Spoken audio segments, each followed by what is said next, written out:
What a kit. I love it. The way kit's finally out after weeks of speculation, seeing the Gallinaccio on the numbers of our home kit and preseason, everything else. Not everyone loves the badge.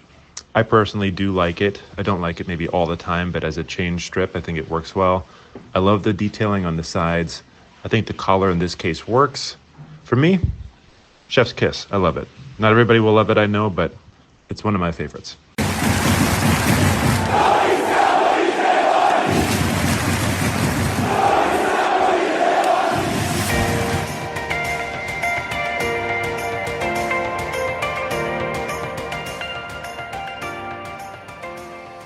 La Lanterna, a spotlight in Italian football, is a podcast that dives into the beautiful game seen from the eyes of two fans from the oldest team in Italy's point of view. My name is Fabrizio Cardone, Canadian and Genovese, together with my friend Matt Killen, an American-born and Genoa fan. Every week, we'll tell you all you need to know about the only team you need to know about, Genoa CFC. Plus, we'll have guests and provide updates from around the magical world of Italian football.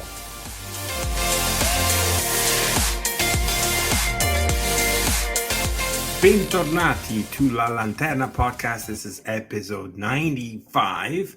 This is Fabrizio, yours truly only, and with the best buddy ever, so much amazing, Matt.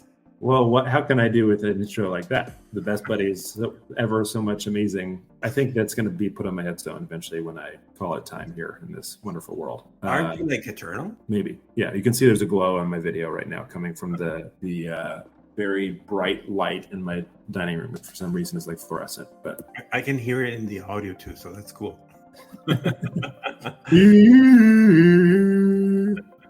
Anyways, so this is after match day 1. So we have started the season 2024-2025. How did that go down? Well, let's start with ours and then we can quickly talk about the other ones. But this was the opener against the Campione d'Italia with Inter at Ferraris, and it ended 2-2. So what are your thoughts on the match?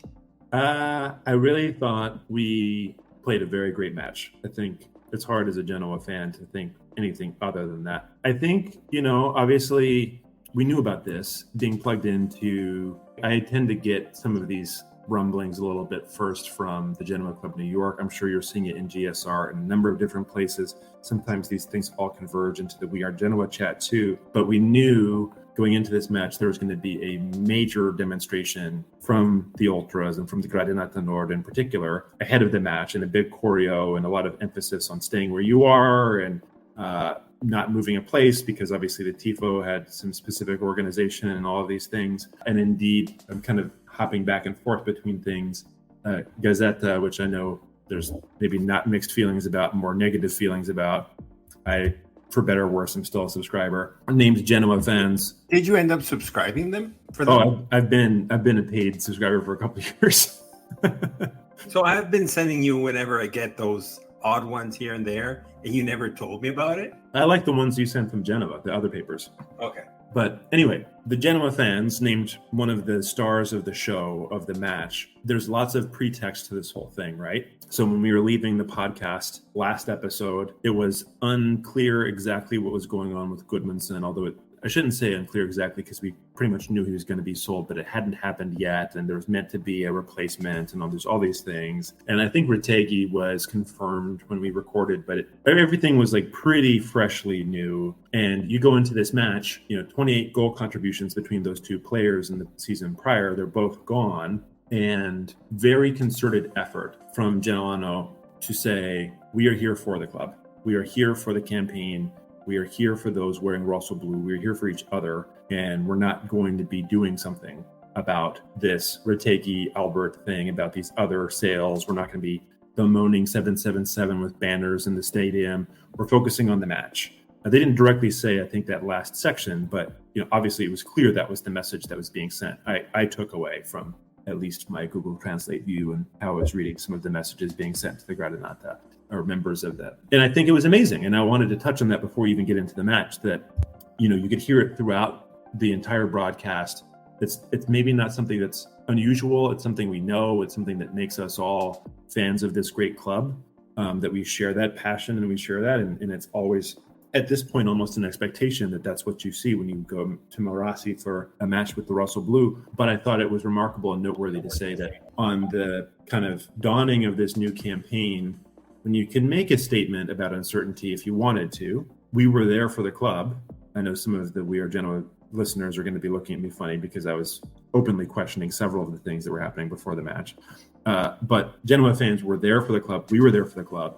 And I loved that. And I think in the end, it was a really wonderful and strong showing from the players. I think we have to first talk about the opening goal, which, again, we're previewing this match. We're getting ready for Genoa Inter. I think when you look across the board, you talk to any sort of pundit or expert, anyone who's even watching Serie A, Inter looked by far and away like the team that's going to walk away with the Scudetto. And I say that phrase, walking away, intentionally, because I think that, you look at their squad, you look at their first 11, their second 11, and there really isn't right now a team in the competition that has the level of strength that they do. And we were both looking at this match we were kind of concerned. We knew it was going to be what it was. Probably was going to be a loss, and maybe we would lose by a couple of goals. We both thought we would give a good account of ourselves, but not make it out on top. As usual, we had the wherewithal, we had the fortitude, we had the organization, and lo and behold, we're striking first. Aaron Martin, good delivery. It's off the bar, and it's put in by Vogliacco. That is an early shock this season. Alessandro Vogliacco's first ever Serie A goal. On a goal from Vogliacco, out of all people. By the way, season opener goal. We have first goal of the Serie A campaign. Yeah. Vogliacco, who sadly gone, father-in-law Mihailovic, and also to the Genoa fans, you should have seen. You saw how happy he was and how he dedicated it, kissing the Genoa badge and so on in front of everyone, also to show the attachment and what's important about being a player at Genoa. Yeah, it was a special moment. It was something that, obviously, Mihailovic having such a big role in our club, and passing away, unfortunately, when he did. And for him to be able to score, I think Vogliacco has been a player that so many Genoa fans across the world have always had this kind of belief and connection to, because he's kind of, it's interesting even talking about it, you and I, earlier in the week. He's not a guy that came up through the Genoa ranks. He actually started in Juve's youth system, but he's just been one of those guys that ever since, he's come into the side, he's fully embraced the colors. He's growing up into the role, and he's not a guy, I don't think we're going to see a lot of goals from Vogliacco this season, but it was one of those things. If you wanted a person to score that opening goal, I don't know if there's a better person, honestly, in the entire side to have done that. And by the way, I think we need to talk about it for a second, because for me, it was such an amazing ball from Aaron Martin. It was, I think, a dead ball, kind of a set piece opportunity. An amazing header from Bani. Some people want to say that Jan Sommer totally blew, his reaction to this whole thing. I like to give Bani some credit for making that a difficult decision for him. And then Vogliacco is the opportunistic one that pounces and gets the goal. And I just thought it was a fantastic way of opening the account for the season. And,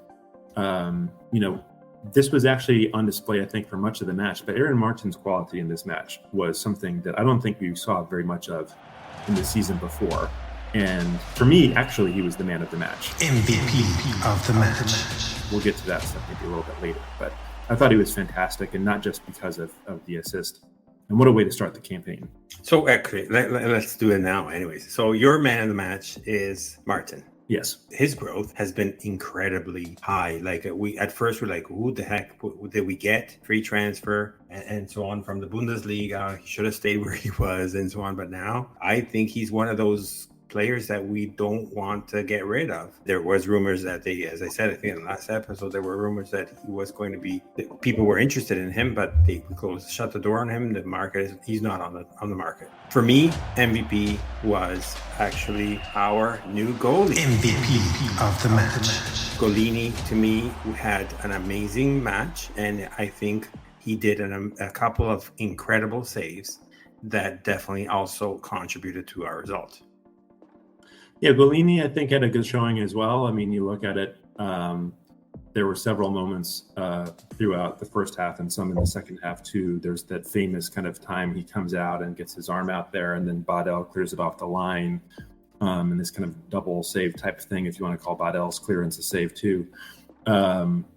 He had made some of Thuram's chances a little bit harder, and obviously we see equalizer conceded relatively soon after our first one from just an amazing header from Thuram. There's nothing you can do there. I don't think you can even be mad about him winning that header. But I thought Golini played well. I personally felt like Golini did what we would expect him to do. But I can understand why people would feel that this was a star standout player. And I kind of like, in thinking about the whole match, for me, it was primarily between Aaron Martin, Badel, and Frendrup. I mean, I think we're going to be talking about Badel and Frendrup every single match as potential people who are going to be, was this a player of the match? And it's just because like they tend to be just everywhere, both of them. And they have such a big role in both winning the ball back, stopping play, and advancing play on our side. And so it's just hard to like not have them in that conversation. But I understand the Golini thing. And I think if anything, it should be hopefully a relief to people who, this is the first match we saw him in Genoa colors, with Leali starting in the Coppa Italia match the week or two prior, not playing any of the preseason matches. No one probably wanted Josep Martinez to go, but I think this is a good way of saying we have a decent keeper behind the sticks for us this season. Which was actually kind of interesting to see Josep Martinez warming up, or warming up at pre-match, and then at the end go sit down on the bench and shut up. Yeah. Anyways, go on. So this was 1-0 for Genoa at the 20th minute of the first half, and then 10 minutes after we concede a goal. And again, for me, it's such a goal of class. It's hard to. I don't think it's something we can rattle our fingers or get so upset about or anything. Listen, I still believe, and that's what I said last season in a couple of episodes, and I believe it was with Joe, one of our guests. I still believe that Thuram is one of the strongest and most fearful players in the whole entire league. He's amazing, and I think that like there's this trend line because Thuram, he obviously played also in the Bundesliga before last year at Gladbach. You saw his quality more so last year than Aaron Martin. Aaron Martin actually was wonderful for Mainz in the Bundesliga, and it was for me very confusing seeing him last season and not being effective and being a lot of times almost a liability. That was not. Well, he did grow towards the end of the season. He did, yes, you're right. But I think in the early stages of that, it was a sort of a. I personally don't know if I see such a difference, but maybe some other people might know more in the difference between the leagues. But regardless of all those things, Thuram, yes, I think you have to say he's one of. We should ask Stefan, our friend, Genoa. Yes, Stefan, of course you would.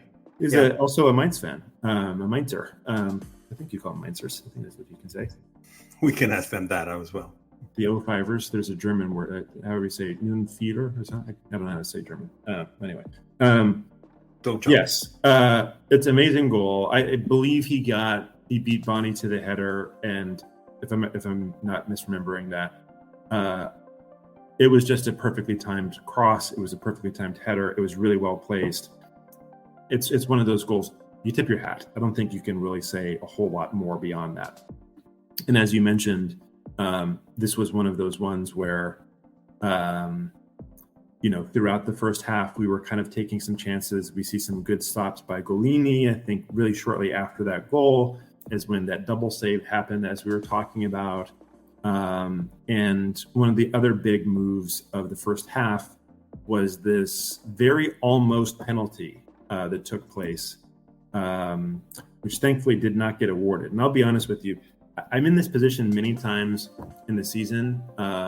Unfortunately, our season curtain raiser happened to coincide the same time as our best friend's daughter's firstborn's birthday, and I couldn't get out of driving to an hour and a half away to be a part of this.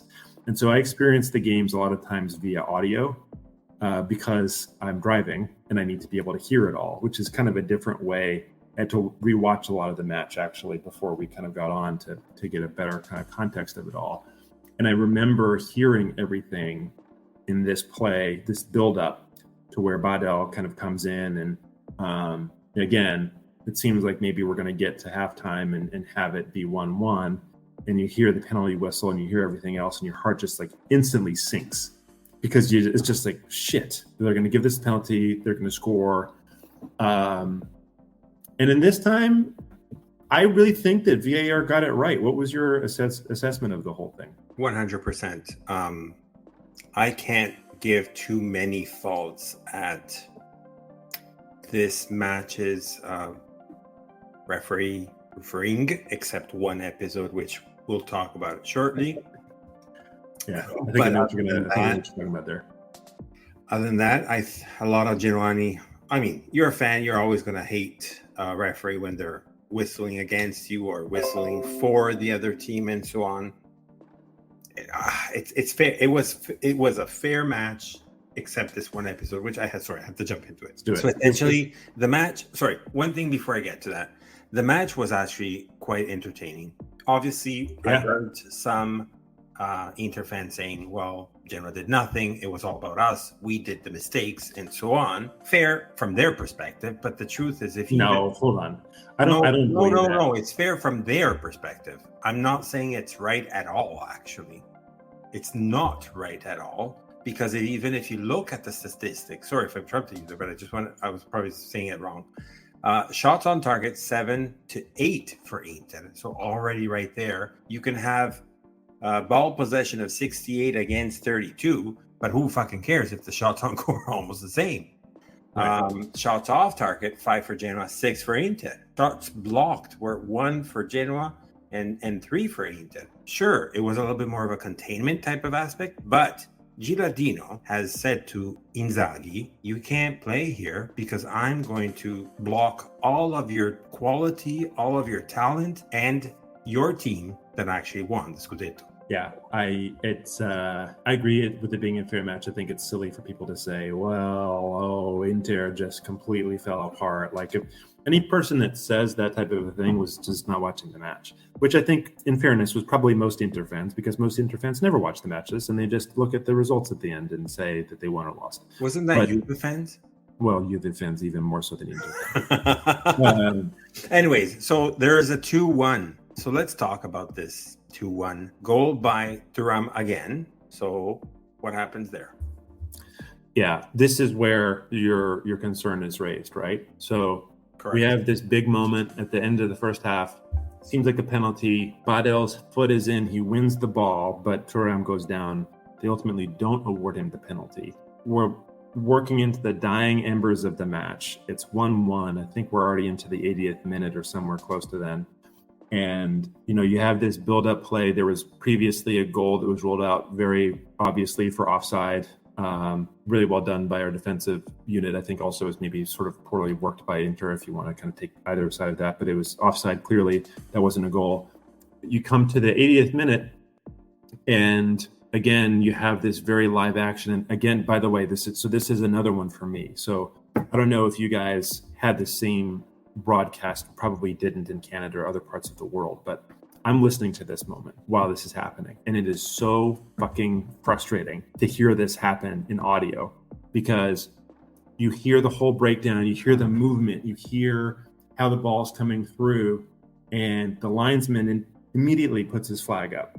And you've got every single person watching the match saying, oh, Thuram is offside. This isn't going to count. Oh, this isn't going to be a goal. They're not going to count this thing. And the commentators instantly live, but even before I think the flag, maybe it happens at the same time, everyone's saying, looks like he's off. I don't think this is going to count. They're going to go review, but there's no way, it almost makes it more frustrating, because every single person, the people you're getting information from, and also if you're watching this match, you're seeing the same information for yourself. It seems like a consensus that this should not be a goal. And what happens is it's a goal. They overturn it. It's a goal. Inter are up. All of a sudden, we're down 2-1. And it seems like after all this work and all this effort and good industry and a well executed game plan, we're going to get out of the match with nothing. And it just felt like a total injustice. It was even obviously a worse feeling than, the VA, the penalty shout earlier in the match that ultimately didn't happen. Do you how do you? I did end up rewatching this and seeing some of this stuff, but I want to get your take before I get into some of that. So at the moment, obviously, I was in totally sync with what you just said with respect to the fact that they did a quick replay right after the actual goal happened, and then there was no more video. So the anticipation was getting higher and higher and higher with respect to the fact of being called off because the linesman called it, et cetera, et cetera. Then once they went to the on-field review, everybody was still calm. It was calm about it and confident about it, like it's not going to happen. And I started to scratch my eye and say, wait a minute, why is there an on-field review? Like if it's clear, why would it go to the on-field review? Right. That actually happened. It took a while, even after they validated the goal, and the match started again. And they only showed a CG graphic showing why there was an onside, and not offside, and therefore to validate that goal, which was just like your tippy toe was just further back toward, or the Genoa defender's tippy toe was actually just that 1/36 of an inch or what. But then, because technology, I managed to go back and re-look at that goal, re-look at that slow motion right after that. It wasn't even a slow motion, it was just like a replay from a different corner. And it looked to me that it was onside. Truth to be told, it's just an interpretation, in my opinion, of when that ball is touched. This is where it's a gray area for me. I have a feeling that I know where this is going, but essentially, does it count when the actual ball touches, when the player touches the ball, or when the ball leaves the player? I think it's more about when it touches, but if it's when the player touches the ball, then most likely that's what happened, meaning he was onside. But if we look at when the ball left, then he was offside. Yeah, I mean, I generally have a little bit more of the latter, but I think for me, so I did end up slightly simmering in my take on this over time too. But my biggest problem with this whole thing is, and this has been a problem, I think, with the entire VAR implementation as it relates to offside. I think offside was meant to ensure parity between the defender and the attacker, to make the matches more interesting, and particularly to prevent offensive players from just not participating in the match other than getting a long ball and making it a really unsporting competition. Correct. We're not seeing that in these types of movements, right? Like, this is a really, and say again, where do you draw the line? It's hard. Obviously, it's a hard thing to do. But what I'm trying to say with this more specifically is that what is really frustrating with this, and what's frustrating when sometimes this happens in other places. So what I liked about this movement is that the line judge made an immediate decision. I think in previous seasons, in other leagues especially, but sometimes in ours too, you see like the line judges don't do anything. They don't say anything because they're like, well, VAR has to decide. And it's like, well, why the fuck are you even here? Why are you getting paid? What's going on? So the line judge makes a movement. He makes a call. He sees that play and he whistles for offside. That person is a paid professional who is watching the match. Any other person watching that match in that quick of a visual sense, if you're watching that way, you are making the decision, oh, he's offside. If you freeze it down to the very, very, very, very, very most minute minute, and if you count... no, that's fraction of a second, not minute minute. Yes, yeah. And, the defender's overgrown pinky nail or something, if we're getting to like that level of sophistication, fine, maybe you can say he was onside, but that is not what this is for. And why are we going through these other motions to who is this satisfying for? Let's say we were on the other side of this equation, I guess maybe people would say, of course, Matt, you would celebrate this if this happened with Genoa. But would you not feel somewhat like sheepish having known that? Yeah, I listen. I would. Truth be told, this is my opinion, anyways, Matt. But if the rule says that, if when the ball is touched by the defender, or sorry, the whoever is the assist. By the way, let me do a parenthesis after about this Fatesi dude, idiot. But when he touches the ball and your defender is behind the forward, even if it's like for that, tippy toe nail or you ingrown nail or whatever that is, that he's keeping him on side. Be it. That's the rule. I know it's ugly because it's technology and it makes it less appealing. The call, in my opinion, okay, I'll give it to what you said. I'll give kudos to the linesman because he actually did that call rather than just waiting VAR and saying, you know what, I'm not going to say anything, otherwise I'll look like a fool. No, I prefer this one not to get that goal. I mean, to get that goal validated. I rather this goal than that handball by Milan, by that Pulisic, like F him and the refereeing for that, because that you're going to piss off our 5 American listeners with this whole thing. Oh, I'm sorry. That's freaking ridiculous. Anyways, regardless, 2-1 for Inter. Upset. We're not super happy after as I said, live, it looked unreal. After the fact, I realized that it could have been that millisecond, whatever you want to call it. Fine, be it. That's a rule. You have to obey by the rule, right? This was on the 82nd minute, as you said. And we go on extra time. And then what happens? And 5 minutes in. I mean, just an amazing response to the whole thing.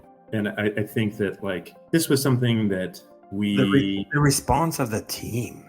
Yeah. I mean, it's such a late part of the match. You're working really, really hard. You've had an emotional opening goal, and it seems like all this stuff is unwinding. You're in this, stadium. It's a cauldron. Obviously, the fans aren't turning on the players, but I have to think that probably there's a part of the players that I remember seeing this a lot of times, and especially the season we went down, but I've seen this generally throughout our seasons. When the players don't really get a result, you see them walk towards the fans. They're all kind of embarrassed. They have their shoulders slumped. They're kind of feeling a certain way. And you wonder, when Thuram scores that second goal, are the players thinking that in the back of their minds? Are they worried that they're going to have to do that walk at the end of the match towards the Gallinaccio Nord with their head hung low and everything else? And very clearly, that was not a focus of this side. And again, look, if the Interisti want to say, well, we gave you a handball and all these other things, politely go fuck yourself. But I think that ultimately this comes from, there are moments where we were trying to put pressure, and you can say it was few and far between. You can say our shots weren't as the same quality. You can say whatever you want to say. I have some counterpoints to some of that stuff. This is a result of the side not backing down. And even when we did make substitutions, Inter are out there playing 4 forwards because they're desperate to not draw the match against Genoa. We made some consolidation decisions towards the end of the match because that was the sensible thing to do. And even with that, we end up finding ourselves in a position where we can get something out of the match. We do. It ends 2-2. And I think it was fitting. I think it would have been very, very, very harsh on us if we were to not get a single point out of that match, because honestly, I think we executed our plan far better than Inter did. And I think actually there were 2 moments that we squandered a little bit of our chances. And we can talk about that for a second if you want to. But my one hot take from this match, which I don't want to really veer too much into negativity, because I think at this moment, this is a wonderful match. This is a wonderful moment. As everyone knows, at the very, very, very end of the match, we have this credible, dribbling showcase that Vitinha puts on, where he goes past 4 guys and he's spinning around and he's doing the stuff and he's holding the ball up to get the clock to wind down. I actually thought Vitinha was a little bit off of his mark in this match. He had a couple of chances. He totally misplaced a pass to play a player in that I think could have really been a one-on-one with the keeper. He had a pretty, not as straightforward, but he had a over kind of head bouncing ball that he just didn't touch at all and gave Sommer a chance to react to. It would have been a difficult ball for him to play.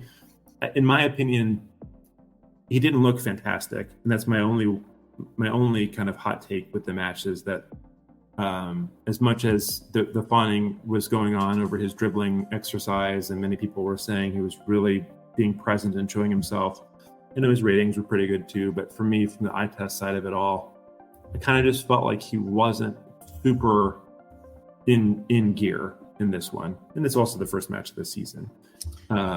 If I may, these are one of those things that I will say after a comment from Inzaghi, but if I want to be unbiased, so be as much fair as possible. While on one side I agree with you, on the other side I disagree. I have to say that the defense of Inter has totally blocked him, suffocated him to the point of not being able to do much as he was able that he could have been doing. Well, yeah, I mean, I definitely agree. Inter has a fantastic defense, but he had two opportunities where you have the ball at your feet and you need to pass the ball. Or I agree. you are one-on-one against a goalkeeper. Like, the defense is out of those equations. On that, I agree. Also, Gilardino said that we lacked on maturity in passing and being, clear-minded up front. And I think there are a number of excuses, by the way, that in my opinion are actually pretty damn valid. It's the first fucking match of the season, and in August is known to not be the most clear. So, right. So there's lots of things, but I think tempering a little bit of expectation is my message with this all. And obviously we'll be cheering on Vitinha as loudly as anyone else as we take on Monza this weekend. But all told, what an amazing performance from the side. Every single player earned their spot. But wait, so that second goal then gets validated on the Inter side. I mentioned about Frattesi just because up until that point... Yeah, we didn't talk about Frattesi. Yeah, the goal was disallowed up until the on-field review. The referee called it to be valid. And up until that point, it was all okay. It was clear everybody was accepting it. Then when they validated the goal for Inter, you should have seen there was a lot of cheering happening closer to the Genoa fans. Mind you, it's like a sold-out match almost. And there's like only 2, 3, 4, I don't even know how many. No more, cannot be more than 2,000. There's 2,500. I can't remember. Anyways, but it's probably like somewhere in that range. That seems about right. Yeah. Right about the Gabbia. We call it the Gabbia, which is the guests section. Yeah. And then you see this Frattesi starting to like kick the glass wall, just to cheer this goal that was validated. He was like, he looked like a retard. Sorry, I'm going to say this word. We're not supposed to use these words, but he looked like a retard. It's like, really? What's the matter with you? It was everything about that's weird, because you have this goal that seems like, for a person that has been appreciating this sport for some time, probably shouldn't have even been allowed. And so, like, to come in and say, yeah, see, we told you, we did this, look at us. It's like, you guys are the big guns that apparently were supposed to walk away with this match, which I think, and also, by the way, I push back against people who say this should have been just like a cakewalk for Inter. I don't think there are actually many true fans of Serie A that thought that, neutral fans included, but it was just weird. It's like, I didn't interpret that as like hostile to Genoa or Genova or anything along those lines. It was a strange behavior for him to take. It was strange for him to kick the stadium property and everything else. I also understood it to be more so about him trying to like wind up the away supporters and get them loud and, somehow celebrating with them. But it was weird. It's like, you guys were fortunate to be given this goal. It wasn't some like a wonderful thing that you earned through whatever. Like, you kind of got one in your lap, and now you're gonna. It was a strange. But that's the thing about when you're playing these games, emotions get the best of a lot of people, and clearly we ended up seeing it in this one. So just before that, Vitinha triple dribble, like to Cristiano Ronaldo style type of thing. Yeah, it really was. Then there's this penalty for Genoa. So while we were, labeled in the first half of the season as that team that concedes goals in the dying minutes after the regular time, this time around it happens to the opposite. How does that feel into fans? I mean, and by the way that this also happened too. So not only did we have a penalty awarded that gave us a chance to get back what I think we thought we deserved. You can challenge that if you want, but the penalty gets saved. So there's like a little bit of a thing, I think, if I remember, is it going to be Vitinha? Is it going to be Macias? Like, how's it going to come down? Yeah, there was a moment there. I didn't see that, but I heard someone say that the Vitinha kind of got like, the little tiffs that happened between Retegui and Goodmanson in the past season, that Vitinha kind of like had a hissy fit about he wanted to kick it. I didn't necessarily see a hissy fit, but there was certainly a conversation. And Macias, I could imagine surely that Vitinha maybe was disappointed to not be the person taking it, or would have wanted to have been. If this is true, why are we as a club, as coach Gilardino, as whomever, why are we not clearly stating who are the penalty takers? This is the penalty taker. If he is not there or injured or not well, he can concede it if he wanted to. Then it goes to such. And if this is not there, this is the third one. You know what I mean? Yeah, I mean, I don't know that that's not the case. I think sometimes, these things are relatively common in the sport for whatever reason. I think both players felt that they were in their right to be taking the penalty, so it is a little bit unusual. And Macias, to be fair, probably based off of this, shouldn't be taking very many more of them. But look, it ends up working out. This is also one of the things that I kind of hate about football as a keeper myself. I was happy in this instance to work out in our favor. Bisek, big appeals for handball. Penalty time. Junior Macias. Sommer saves, but he can't keep out the rebounds. It is a goal for Genoa, and surely now it is a point as well. A dramatic first game of the Serie A season ends all square. Sommer saves the ball. It sort of falls directly into Macias's path again, and so he just follows up and taps it in, and now we have a goal, despite him completely missing a penalty that was a makeable one for him. But I'll take it. It's a goal. I think that ultimately, like, the squad showed a lot of merit, a lot of value. Voyako, obviously, wonderful to see him score. We talked about Aaron Martin having like a really great show. I thought Zanoli did pretty good.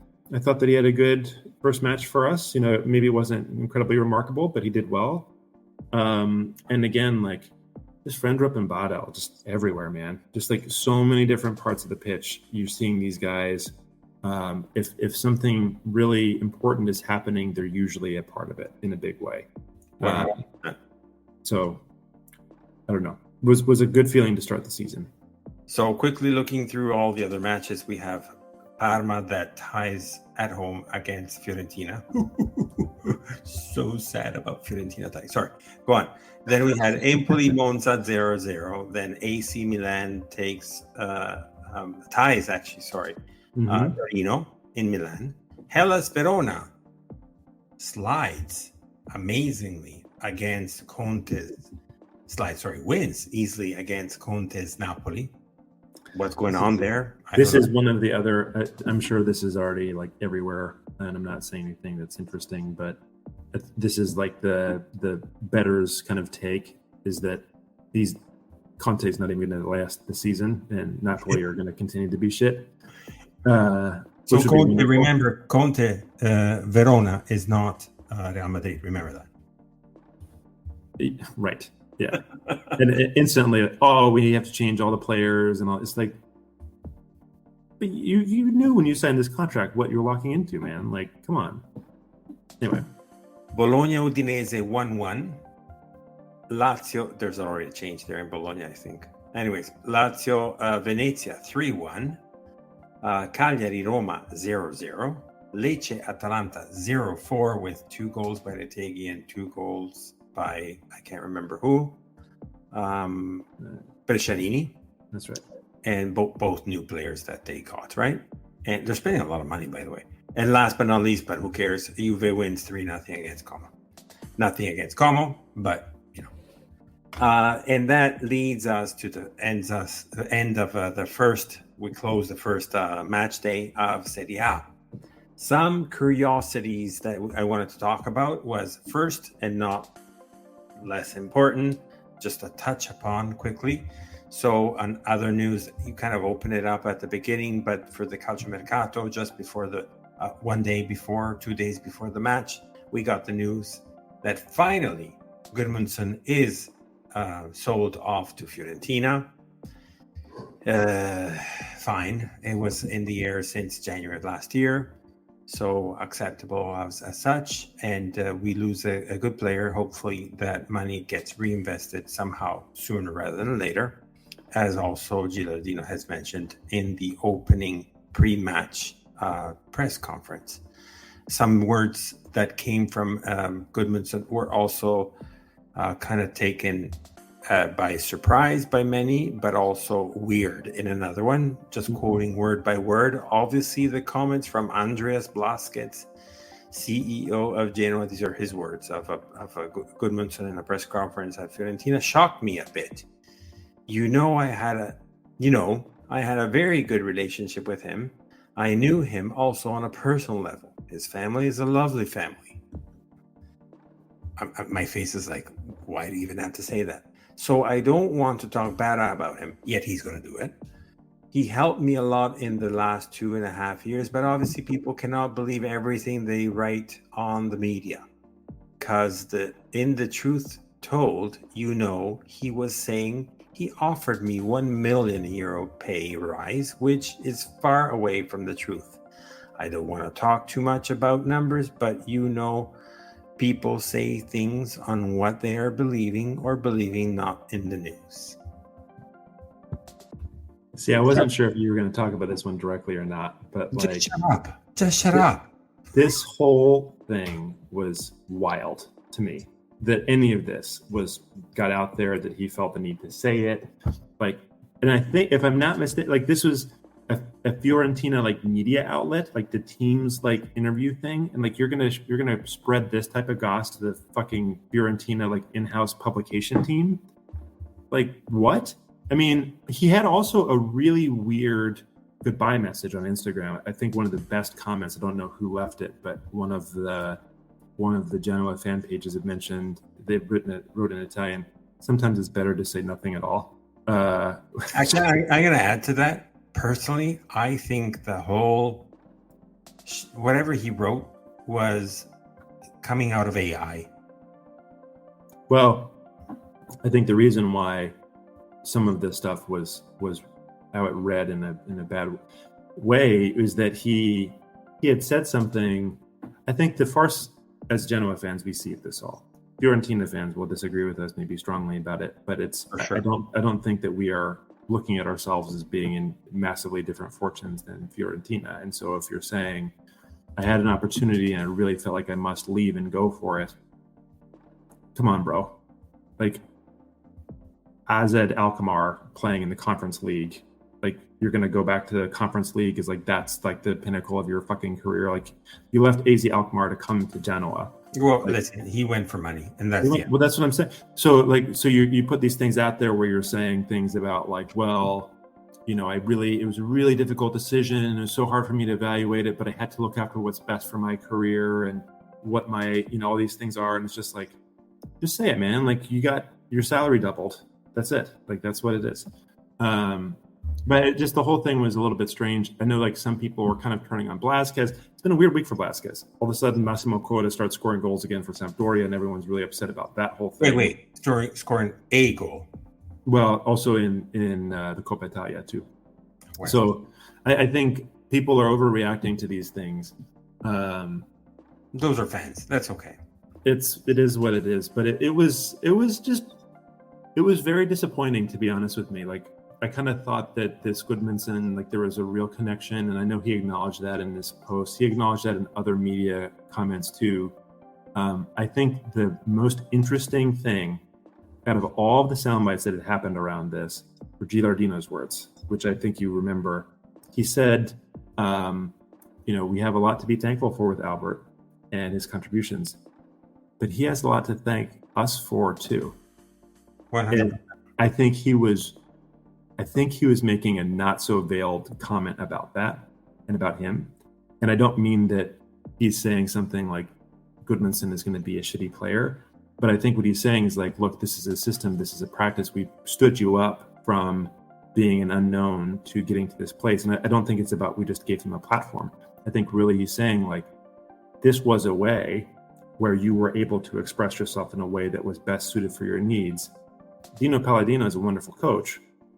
I think he still will have that chance at Fiorentina, but maybe this was his best opportunity. He, by the way, he's not that young. Like, he's 27 years old now. So anyway, the Goodman stuff is done with. Unfortunately, now there's bad blood, and that sucks. I wish that wasn't. Yeah, I don't see it as bad blood. I just see it like, you know what?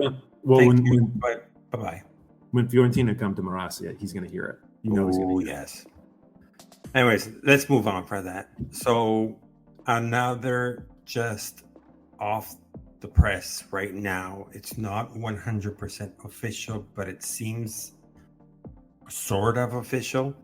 There is a new player that might be coming from Casa Haifa or Haifa Casa. Yeah. His name is Maccabi. His name is Casa, and it's from Maccabi Haifa. I'm sorry.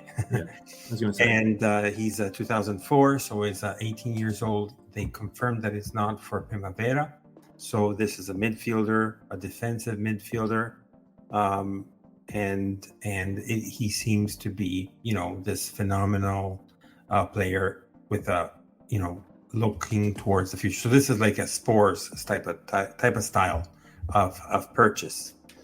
Then another part of the transfer market news was Papadopoulos. So he's well-known in the Primavera, by the way, Primavera, kudos, good guys, good ragazzini, good Grifoncini, won 3-0 in the season opener against, nonetheless, Juventus. So Papadopoulos, which was a former Primavera, which was loaned out last year, is sent out now to Juventus Next Generation, which is the Juventus under 23 that plays in the third level division called Serie C. It's a loan with the right to buy it, set at 2.5 million. So let's see what happens for him. Another one is Ottolini has his contract due at the end of the year. Ottolini is our sports director, and it looks like he will extend his contract for another year. Last but not least, again, not official, a little less certain compared to Casa, but from the midfielder young player I mentioned before, is Miretti. So Miretti seems to come to Genoa. It's almost certain again. He is a straight loan. There's no right to buy, nothing to that degree. So that means that Juve still believes in him, and it will give an opportunity for him to play a little bit more. Maybe no, but definitely Juve still wants to keep him. And it will probably help us the post after Strootman or post after something, or even Goodmanson. Yeah, he seems to profile kind of interestingly, like he's more like a number 8, I guess. Like he has that attacking way about him, but probably will be used in more of a kind of not a defensive midfielder perhaps, but like he has that ability, right? Like that's kind of the role that he'll be slotting into. So I guess we're into the next match. Next match is at Monza on Saturday, 2:45 Eastern Standard Time or 8:45 local time PM. That will be at Monza against the former team of Palladino, but now into the hands of Alessandro Nesta. Nesta has picked up a very, I would say, decent team that Palladino had been working on for a few years. But I did not watch the match, but they did have a tie against Empoli, and it seems that Empoli was a lot stronger, a little bit stronger anyways compared to Monza, so it seems like it's not the Monza from last season. So what does this mean? That means that we're going to face Monza openly with the possibility of trying to win it. Not saying that we will, but there is a possibility. On the transfer market, Monza did not recuperate all the losses that they have. If I just had to look at a few of the players that they lost, Papu Gomez, Colombo, a lot of them were loans, right? Di Gregorio, big sell over to Juventus, and Colpani, not to mention, again, about Fiorentina. But, these are huge players from their last year.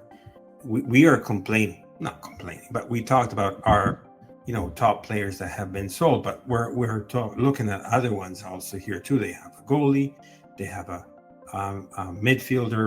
forward midfielder called Papu Gomez. They have this amazing midfielder called Pani, which everybody heard of, the forward Colombo, et cetera, right? So what do you think? Well, like you say, this is a match that this season we look at it opportunistically. We're obviously playing away from home, and this one is the first away match of the campaign for us. When you draw against Inter, you expect to win against Monza. That's just kind of how it works. I think that I'm not quite ready to declare any match an easy victory. One thing we kind of really briefly touched on it, but it was remarkable. The very first day of the Serie A campaign, which featured most of the sides in the competition, you had 12 teams, all with a draw.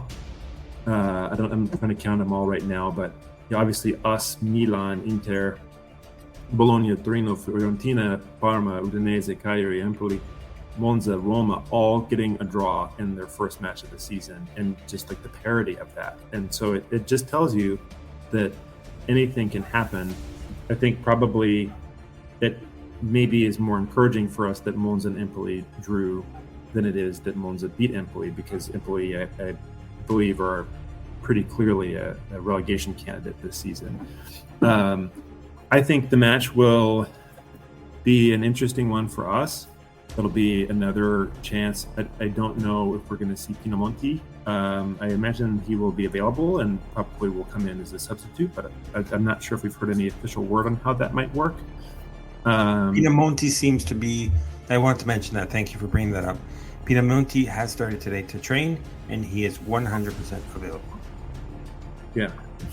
So I guess it'll really just be a manager's decision if he puts him in the starting 11, cold, or however you want to think about that. But I think probably he's going to defer a little bit to Macias and Vitinha, and I think if there's a make weight there, it's probably Macias. So it's a Vitinha, Pinamonti front kind of attacking threat. But anyway, all that stuff being said, I think it'll be interesting now. It's going to be our second match again in this kind of post superstar player era. We're still playing in the same squad construction and the same balanced format. I don't think we're going to see a whole lot of changes, honestly, between the matches. I don't know if you were at all surprised to see Vasquez on the bench, but I suppose some of that comes with his Olympic duties, because I believe he was playing there, and that might change as the season goes along. But I imagine we're going to look actually identical to how we started the match last go around. And I think in the end, I don't expect a big margin of victory, so I predict a 1-0 win to Genoa. For my goal scorer, I am going to take a little bit of a leap, and I'm going to say it will be Malinowski.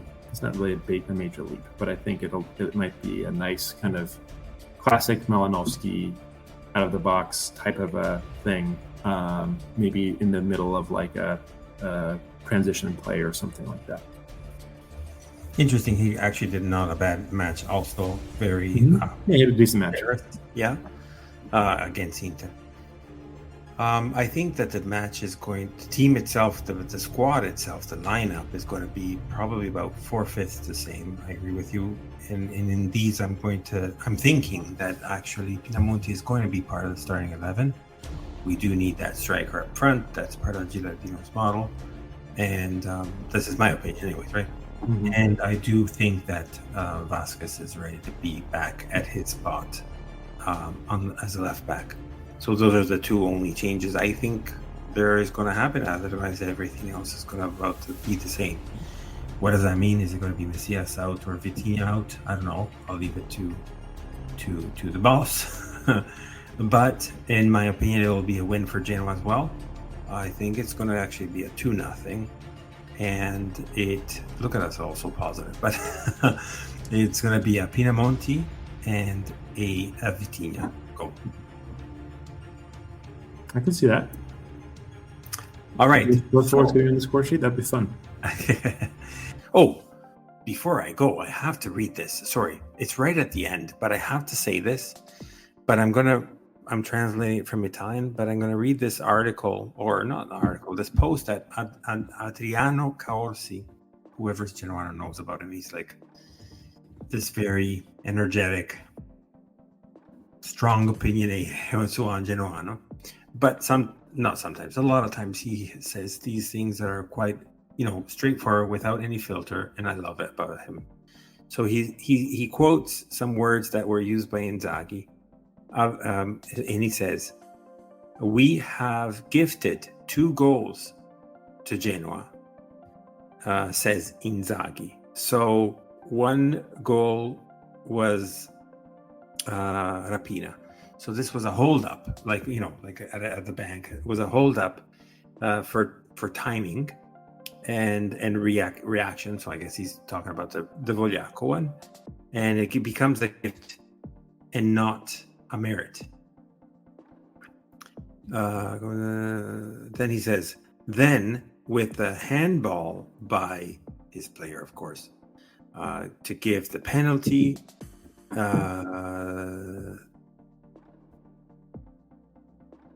But the player was not serene.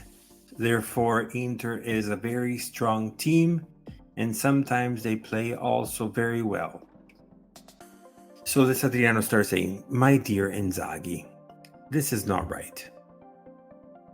I know that your players can be nervous because it's not fair to lose points and without giving respect to the adversaries. They treat you bad. Lautaro shows us that the stars to Martin and Acerbi is blackmailing Sabelli. So we didn't talk about that at all, by the way. The Acerbi craziness. We didn't talk about the Acerbi craziness at all at the end of the match. But I was really proud of Sabelli for standing up. I think maybe more than once. For sure, one time I remember, and making sure that he wouldn't let these guys boss us around and do these things. I love seeing that. But I don't know exactly what it was all about. It just seemed like some gamesmanship and maybe some, not exactly dirty, but probably some questionable play from that side of things. But yeah, then he kind of finishes up by saying, "And Aslani that tries to kill Frangio, but that's okay for you." Mazzone, which was an old coach, I remember in the days of Roma, as an example, that he used to say that you cannot tie your moccasins during summer retreat. I don't know what that means, but I have soccer. Oh, he says, I have soccer players that are young. To the ones that I teach them that to how to lose, because this is the only way that you can teach them how to win. So then he says, you have to give respect to the adversaries, but you do not know what respect is all about. Sorry, just small parenthesis. I mean, that's a fair one, though. Were those actually Inzaghi's comments about giving 2 goals away? Yeah. What's like, for me, what a ridiculous thing to say. Like, you're coming into this match as the champions of the competition, as the strongest club purportedly in all of Italy. And the best thing that you can say about that entire thing is that we gave away 2 goals and we shouldn't have had any sort of problem with it all. Like, I'm looking forward to beating them when we play them again in the next feature. Like, this is ridiculous. You cannot disrespect this side that how many matches have we played against Inzaghi's Inter now consecutively where we've really given them a match? And you're going to come in and say, well, we gave them 2 goals and they didn't deserve a point. But you see, this is always the issue that I find about the big guys, the grandi sorelle, or whatever you want to call those, right? So they think all about themselves. The news and media only talk about them. The transfer market news only talk about them. You turn on the Italian media, they only talk about them. It's always about these 3-4 teams, right? Maybe 5 at times. A little bit of Atalanta here and there. And then when something like this happens, it's like, oh, what a bad match. They just played dirty and we've been unlucky. Like, respect to all. Even if it is Salernitana from Serie B or, Caltanissetta from the 5th division. Respect to your adversary. If you haven't won, it's not only because of bad luck. It's like everything else being equal, that means that Gilardino has stopped you for the 3rd time, Mr. Inzaghi. Right. All right. So, looking forward to the match on Saturday. Let's hope we have not been too positive, but I strongly believe there is a chance here. And never forget, always and forever, Forza Genoa.